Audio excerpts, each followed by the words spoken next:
are. Happy Friday and a massive welcome to the Cyber News Show.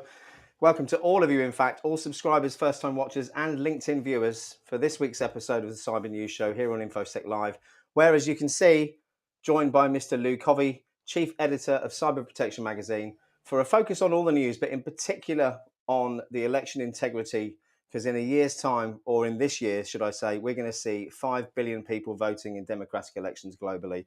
So it's interesting times. But before we get started, and for those new to the channel, I'm your host, Simon Linstead, and by sharing stories and best practices over the last few months, it's led to over, nearly 250,000 views here on YouTube by you, our amazing 11,300 subscribers. So if you enjoy the content, please hit that thumbs up button. And if you're watching this live, please do drop any questions in the chat, and Lou and I will answer them as we go through the show. But before we dig in today, Lou, would you mind telling our audience a little bit about yourself? I am a journalistic dinosaur. I've been doing this for more than 50 years. It's actually started out in radio and moved to newspapers and stayed there for a while. Got into technical editing and then marketing communications and public relations, and then back to journalism because that's where I belong. Love it. So why cyber then? Oh, well, cyber is a very interesting technology. I was involved with semiconductors and semiconductor designs for about 10 years, not only doing PR, but also writing about it. And then I just kind of got an interest in cyber and started writing about that freelance. And then just started doing it more and more. And then I got a call from a guy in Germany, Patrick Bock, who was the founder of this magazine, and said, "Do you want to do this magazine together?" And I went, "Oh, okay." And we've been going at it hammer and tongs ever since. But cyber is interesting as a technology because it affects everybody. Anyone who has any connection with anything in the world that touches the internet is affected by cyber. And because I have a very short attention span, I like to do something and then move on. And in cyber, there's something new happening all the time. And a lot of it is a lot of crap. And I feel like the guys from Jurassic Park, when they find the big pile of dung and they want to identify it, that's kind of what going into cyber is like. It is. I mean, Lou, I think you were, just for context, and I'm going to digress a little bit, you were one of the first people that I actually spoke to when I started in the industry back in 2021. Mm-hmm. And we were talking when we were at RSA together this year in the press room that you and I, that was the third year that we'd met at RSA, and the difference between, where Cyber Protection Magazine was then back in 2021 compared to where InfoSec Live was back then. It's been a massive period of growth for both of us. But the thing that hasn't changed is still the same bullshit at the conference, right? Yeah, pretty much. But anyway, Simon's digressing. He's very good at that. Let's bring up some imagery for the first sort of topic, because I don't want to get political today because I like my viewers and I don't want to start dividing people. But we saw yesterday that the former president in the US has been found guilty of those charges, and I think he's due to be sentenced on July the 11th, which is the same date as our next event in London, if anyone's free that day. But that in itself could have an impact on the election. But Lou, you sent me earlier, I think 5 billion plus people this year are due to vote in democratic elections around the world. Yeah. What's this story about here by the Brennan Center? Well, this is a guidance that the Brennan Center sent out to election officials around the country because of the growth of generative AI in elections. I mean, it's both for the good and for the bad.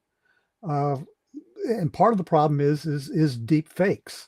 We heard about the problem in back east when somebody came out and supposedly faked Joe Biden saying, "Don't go to the polls, don't vote," which was actually done by a Democratic operative because they didn't want people to vote in that primary because it was, for various reasons. And that was quickly shot down. But then if you go all the way over to India, the politicians are using generative AI to make voters think they're having a personal discussion the with the candidate, Yeah. and that causes all kinds of problems in itself. But what the Brennan Center wanted to do is, on a very practical level, help people who are running our election processes know what these things look like and what the impact of them are. And they gave 7 basic ways to deal with it. Like, number one, to understand what AI can do, and then take control of your online presence. Those 2 things are absolutely crucial in today's day. You don't need to be a technology expert.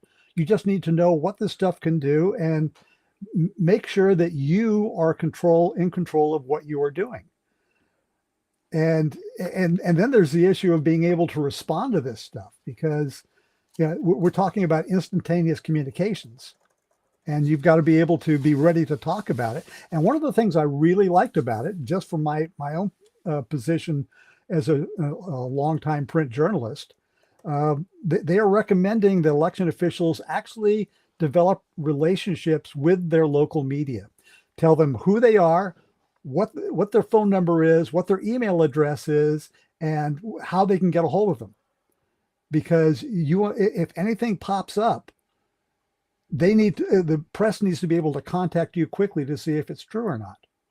Absolutely. And I think the other thing there is making sure that where you're getting your information from is a solid source, right? You said about making sure that things are kept up to date. Well, I think another important thing to mention is making sure you know that the content you're reading is genuine content, which is getting more and more difficult. And I just want to bring up, Prashant dropped a question in just before we started today, and says, in a world where we're exposed to deep fakes, AI bots, and threat actors, how do we best defend ourselves from misinformation and threats with the appropriate technologies? And I think the biggest sort of word that stands out there that's missing out of this report from the Brennan Center is they're not talking about technology dealing with the problem. It's talking about education, isn't it?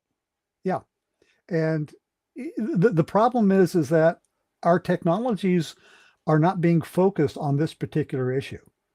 And so that means we've got to be more concerned about how we understand, how we educate ourselves with this. And that is a basic problem. I mean, when you think of how people get their information, according to Pew Research, still 56% get their news on a daily basis from social media. Yeah. But then you've also got to realize, okay, what are they reading? They're reading headlines. I was just going to say, shouldn't that be rephrased to people are getting their news headlines from social Yeah, media? and that's people's exactly attention span's too short, right? It's not that their attention spans are short. It's just that traditionally a headline is supposed to be a summary of the article so that you can get the gist of it immediately. But search engine optimization technology has completely destroyed that, because what a headline does now is to create an emotional response, not to inform, because that emotional response will keep you there, will keep you commenting, will keep you engaged. And that means you're not really consuming the truth of the article. Just yesterday, the Times of London, right after the conviction was put forth, came out with a headline that says Trump had been exonerated because the jury couldn't come to. I saw that came up on my Apple News feed. Yep. About 10 minutes before the next update came through, which then took me through to the BBC Live page, where they were then waiting for that result to come through. Then I went back to look at the article again. The headline was there for another 10 minutes, but when you click through, it was just a blank error page. Yeah. But here's the problem. That went out on social media. So people started saying Trump was exonerated. I started getting messages from people saying, how the hell could this happen? And I'm going, what are you talking about? Because I have my head down writing this story that I'm doing for next week. And so I looked it up and I went, well, no, what I'm saying is he's been convicted. Yeah. And that's a problem with getting your news from social media. You need to determine where you're going to get your news, and one particular source is not going to be it. I mean, Right. Does it I can't does it tell you expect. in that? Sorry, Lou. Does it tell you in that article, or do you know where people can find trusted news source sites? No, I mean, No. the only thing it says is to build and strengthen relationships with local media, and that I think is a really good idea. And local media. What does local media mean? Okay, that could be television stations, that could be radio stations, that could be local newspapers. Uh, and where I live, I mean, you hear about news deserts. That's not where we are. I mean, I'm in the San Francisco Bay Area, and we have the San Francisco Chronicle, the San Jose Mercury News, the Bay Area News Group, the San Mateo Daily Journal, the Palo Alto Daily Post, and then we've got online publications, all kinds of local stuff. So you can get a good overview quickly of what's happening, I'm going to and put a that's link to the article here. There we go. yeah. Sorry, Lou. Carry on. Yeah. So that's where it's on us. We cannot abrogate our responsibility to educate ourselves. And if you're listening to Fox News, well, you're going to have to listen to MSNBC. I don't listen to either of them because they just drive me nuts. And I guess I do have a preference to print journalism, but I'm subscribed to the Times of London and to the Washington Post and to the Economist. Yeah. And I spend about 3 hours a day reading news, just so I can get a context to do my job. That's not headlines, Lou. That's news, right? No, headlines are all crap now. I'd have to take a class in college when I was studying to be a journalist. I'd take a class in headline writing alone, an entire semester, just learning how to write headlines. Now you just go on ChatGPT and it gives you a headline with loads of emojis around it. This is what the world's turning into, isn't it? Yeah. Or as Andrew Bunch said, just read history and the weather, then make sure you run with the crowd if a bunch of people are running in one direction in real life, which I thought was pretty sound advice there, Andrew. Thank you. And Prashant wonders, SNBC and Fox News, what's the difference? I think that might be a bit tongue-in-cheek. The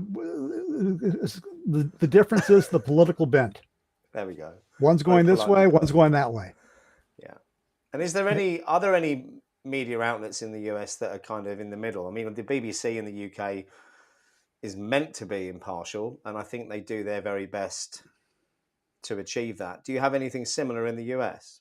Well, yeah, we've got a public broadcast, which is really quite good. But the problem is, what defines the middle? If you find yourself on the right side, anything to the left is going to be biased. If you're on the left side, anything to the right is. I've taken a lot of these tests to see where I stand, and I'm pretty much dead set in the middle.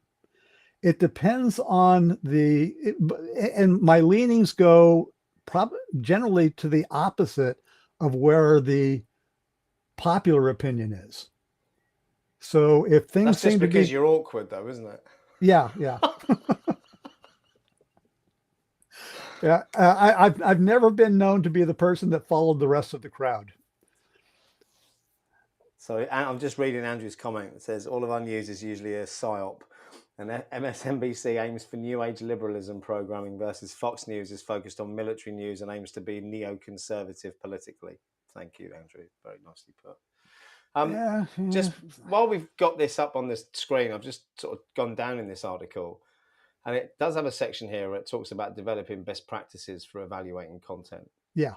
And it says, if you go to a credible independent fact-checking site, such as PolitiFact, AP Fact Check, or another site verified by the International Fact-Checking Network or the AI Incident Database, never heard of that, operated by the Responsible AI Collaborative.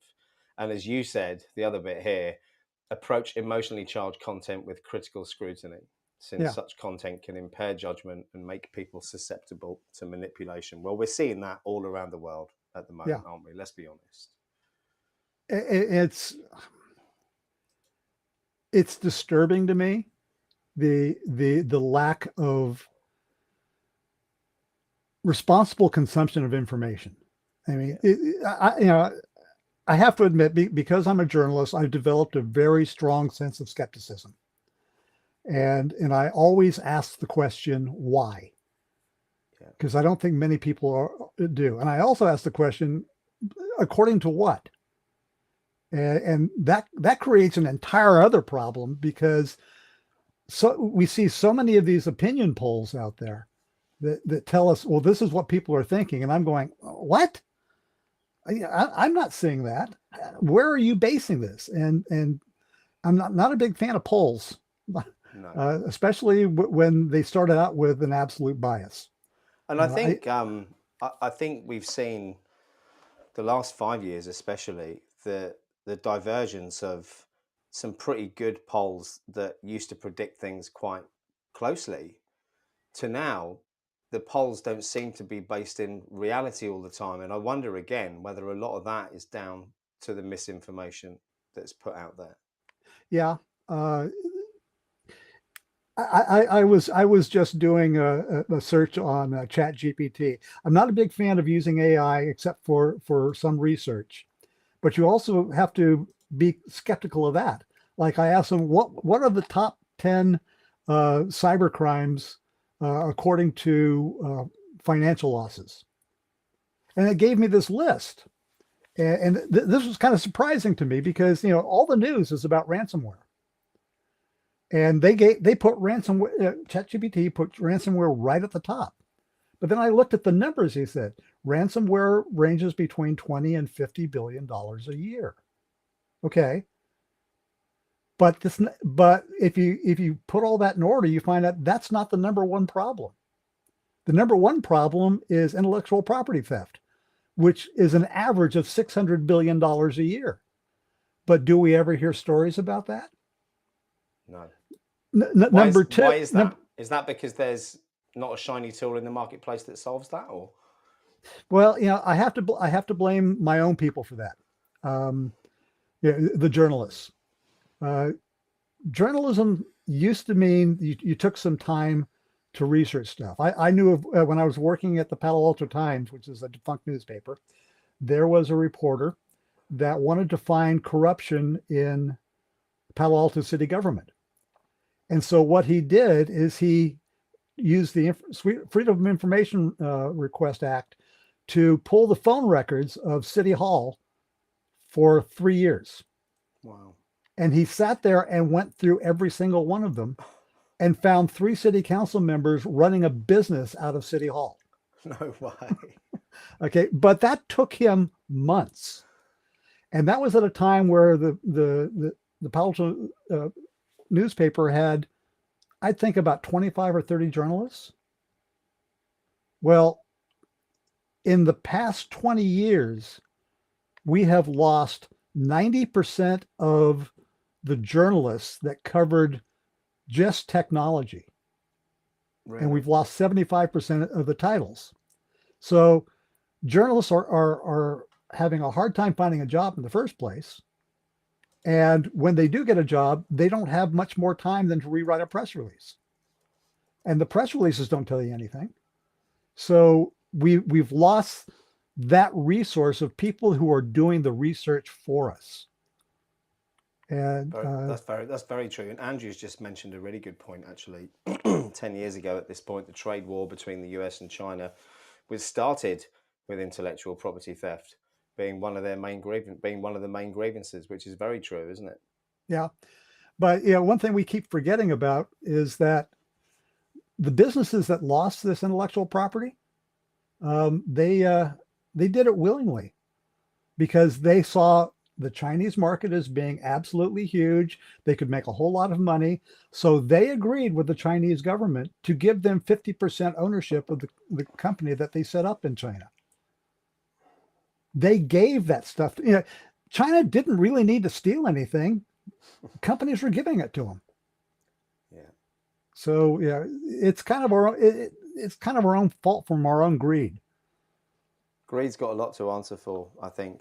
We've stayed on the election topic for probably longer than we planned to, because the next part we want to move on to, and I don't think we need a background image for that, so I'll just put us two back on the screen.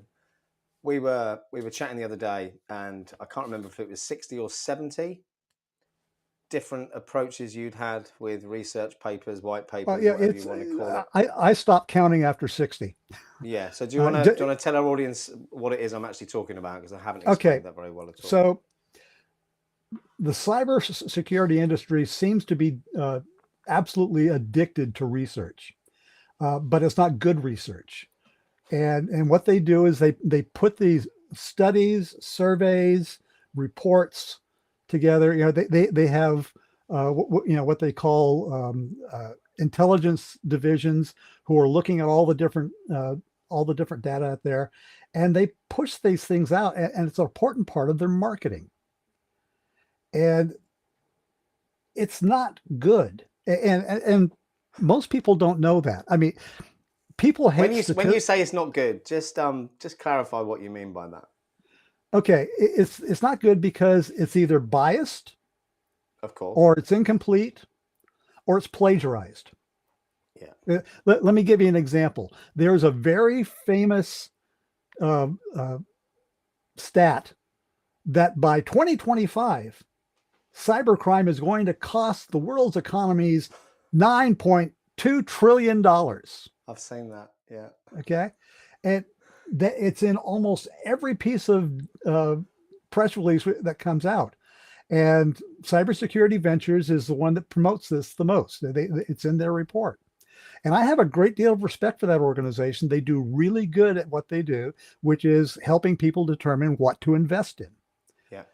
But the core of that stat came from a report that was put out about 20 years ago by an antivirus company who hired a company to do the research.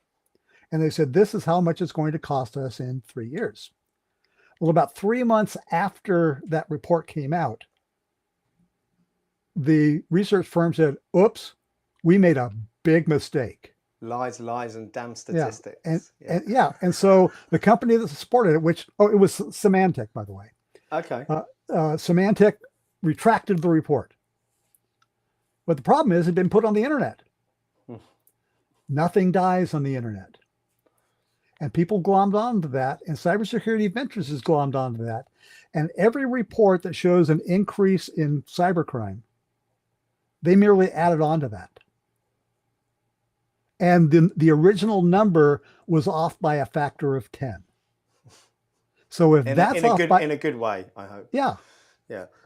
So if it was wrong at a factor of 10 then, and you just keep adding to it, it's still a factor of 10. So we're talking compound interest here as well. It's just going to get worse, right? Right. So I could and I've done a lot of look at the numbers, and on a conservative level, I think the cost of cybercrime in the world is between $400 and $600 billion. Still quite a lot, though. Right? It could, depending on how you define it, reach $1 trillion. Now, that's not good. No. That's a good enough number to validate why people should be buying cybersecurity technologies and services. But that's the kind of content that goes into these surveys. And I look at them and I just shake my head. But I'm thorough in what I do. And so I have read every survey, report, and study that has been sent to me. I grit my teeth and go through it. And thank God I can read 6,000 words a minute, because I'd be doing nothing else but this. But there are good things in those surveys. Oh, well, before we get to the good bits, then, okay. was there any was there a theme or any themes running throughout these reports, apart from the inconsistent and incorrect facts that they've used? Well, you see, that is the good part. It's also the bad part, because how I mentioned earlier that ransomware is listed as the biggest problem, and it isn't, because phishing is a bigger problem than ransomware by a factor of 4 orders of magnitude. Wow. It's absolutely huge. Now, the financial impact isn't as great, but the fact is it affects more people than ransomware does. And that was one of the things I was able to pick out from these reports, specifically from Dynatrace and Black Kite. They came out with, and the interesting thing about Dynatrace's study is that the biggest problem is in complacency. And here's where that comes in. The CISOs, or the security people, are not properly informing the C-suite and the board as to what the problem is. Yeah. And it's not that, and it's because security people talk to each other really well. They don't talk to other human beings well at all. Very true. No one understands them. When I do my interviews and people are throwing out the acronyms, I have to go, time out. What does that mean? I may know what it means, but the people that are listening don't necessarily know. Yeah. So that's where part of the problem comes in, is that we don't know what we don't know. Thank you, Donald Rumsfeld. Very good. And a good example of that is Marriott Hotels. Back in 2008, they had a major breach, and the CEO declared up and down, we don't know how it happened. We've got 128-bit encryption on our customer files. And okay, but just this year they came out and said, no, we didn't. We were using an outdated hash methodology. So they were hashing the names and emails of their customers, but that was it. But I can imagine the conversation that happened back in 2018 when they got hacked and brought the IT guy in and says, aren't our files encrypted? Well, yeah, sort of. Okay, good enough. Yeah, that's probably the way it was. And the thing is that rather than imply that the CEO was lying, you've got to remember that basic law that you should never attribute to malice what's best explained by incompetence. That's very true. And he doesn't know what encryption is. And I think and this has been shown in other studies. Another study we looked at was Apricorn. And Apricorn found that the amount of devices on a network that had been encrypted had dropped by 80% year on year between 2022 and 2023. Now, does that mean people are no longer encrypting their devices or they're turning encryption off? I don't think so. I think what it is are people just don't know what it means to be encrypted. Yeah. Take that WhatsApp campaign they had a couple of years, or just last year, where they're putting out ads on the Super Bowl saying, your conversations are encrypted. What they leave out is if you've turned encryption on. Yeah. Because WhatsApp encryption is not set up when you set it up. You have to turn it on. Whereas applications like Signal, which I use, is encrypted by default, not just default. You can't turn the encryption off. And that takes us to another news story that's been going around about the agreement to make products secure by design that all these countries and all these companies are starting to sign. And I think it's a great idea, but I don't think they're doing it. And that goes back to personal responsibility. How you use, you've got to realize these devices we're using are not designed to be secure. You have to make them secure.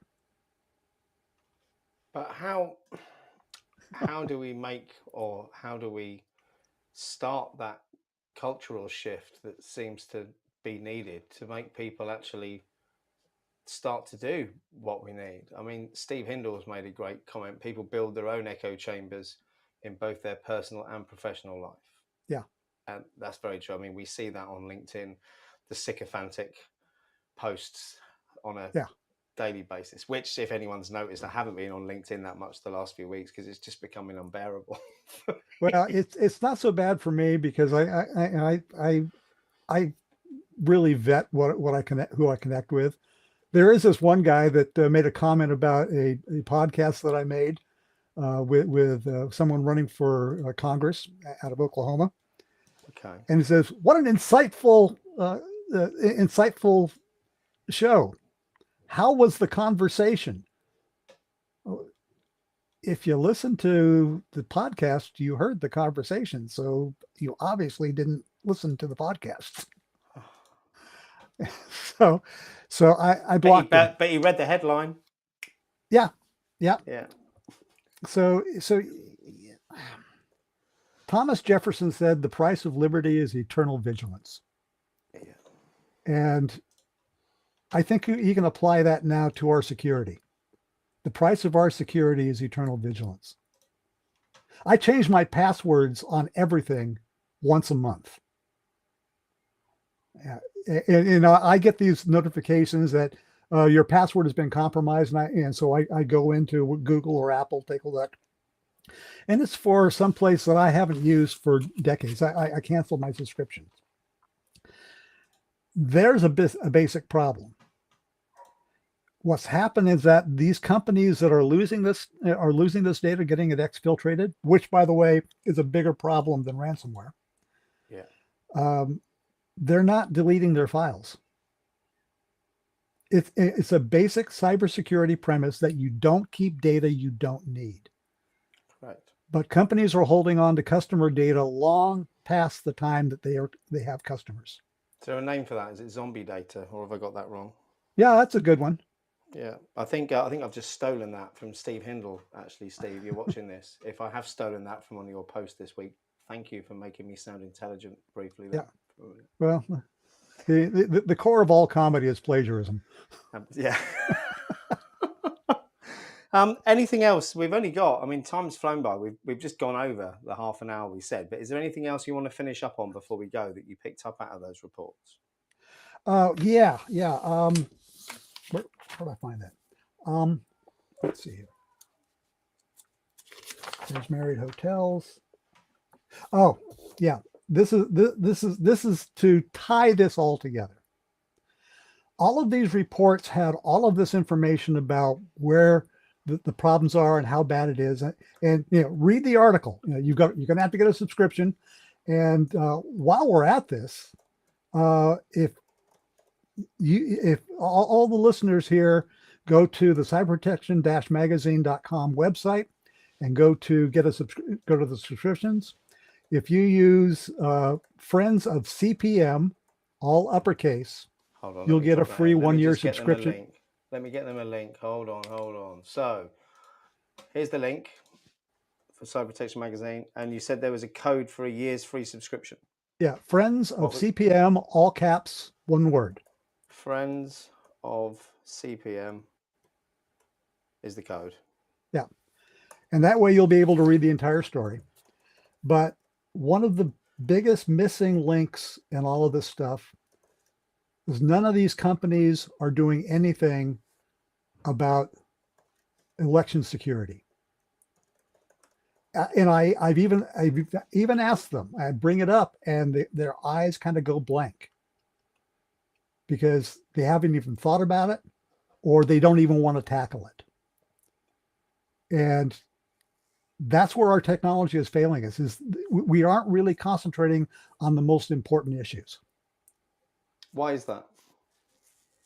I think you said it earlier, it probably doesn't make enough money. But the thing is, there's government money for this.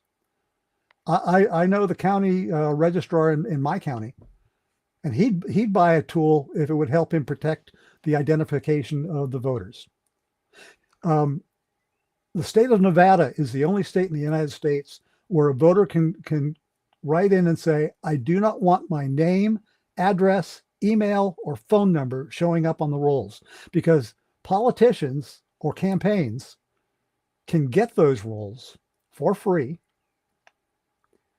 And you know how secure the campaigns are. Yeah. So that means all that data is being stolen out there. So in Nevada, you can protect yourself from that, but you can't do it in any other state in the country. If there would be some way that a company like RSA would create a tool for governments to protect the identification of the voters, I think there would be a tremendous amount of money in it for them. I shouldn't be dropping this in here without arranging some sort of commission term before I do, really, but I will. I had, and if you get a chance to watch it, yesterday on YouTube, I had the founder of a company called Memsico on.